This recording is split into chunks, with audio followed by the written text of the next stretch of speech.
I'm Scott Monty from the Timeless and Timely newsletter, where I help leaders find answers to their present challenges in the past. You know how long it takes this big blue marble to circle the sun, right? If you said 365 days, well, you're almost right. Technically, it takes 365 and a quarter days. And that quarter day gets accounted for every 4 years with a leap year. And this leap year, the folks at ActiveCampaign have come up with a novel concept using that extra day to make more time. They've lined up a 24-hour marathon of content to be delivered by all kinds of experts to help you become more efficient and better at what you do every day. Our modern calendar has its origins in ancient Rome. Back when Julius Caesar declared himself dictator, he determined the Roman calendar needed some kind of updating. Now, the original calendar was attributable to Romulus himself, and it was determined by the cycles of the moon as well as the seasons of the agricultural year. Back then, the year was 10 months long, beginning in March and ending in December. The 2 months of winter weren't counted because there wasn't any work in the fields. And you can still see some remnants of this 10-month calendar in our calendar today. September, October, November, December, all of these have Latin prefixes for 7, 8, 9, and 10. Of course, we know the lunar year doesn't account for how long it takes the Earth to go around the sun. So when Julius Caesar seized power, he directed astronomer Sosigenes of Alexandria to review the old calendar and see if he could suggest some improvements to it. Sosigenes determined that the year should be divided into 12 months. And the important months, those with religious significance, would be 31 days long. And then the lesser months would be 30 days long. And they alternated. For 1 month, 31, the next month, 30.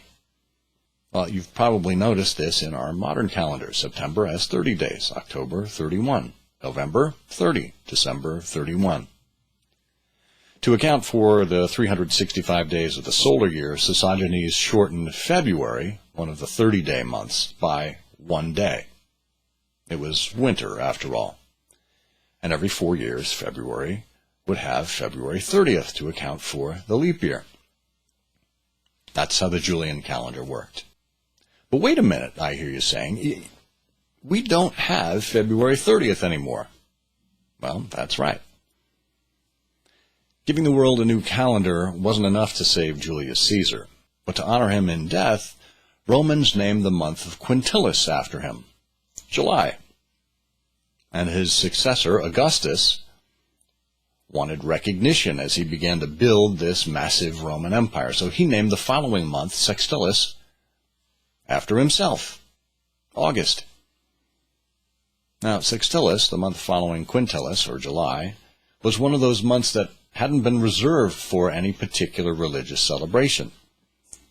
So here's Augustus, now with his own month, satisfied as he began building his reputation as the leader of the largest entity in the world. But he quickly realized that August had only 30 days. And while it worked for the alternating months, that meant it was one of those less important months. Well, Augustus concluded that it wouldn't do to have a month with fewer days than his uncle's. He needed 31, just like his uncle. But that extra day added to August had to come from somewhere, so he stole a day. That's right, he stole a day from the already shortchanged February and added it to his own month. And now you see what happened. Now you see how August got 31 days. And so that there wouldn't be 3 31-day months in a row, a day was taken from September and added to October, and a day taken from November and added to December, to give the months their familiar alternating lengths. But poor February. It was reduced to a mere 28 days, and 29 during leap years. T.S. Eliot once said that April is the cruelest month. After further thought, maybe it's August.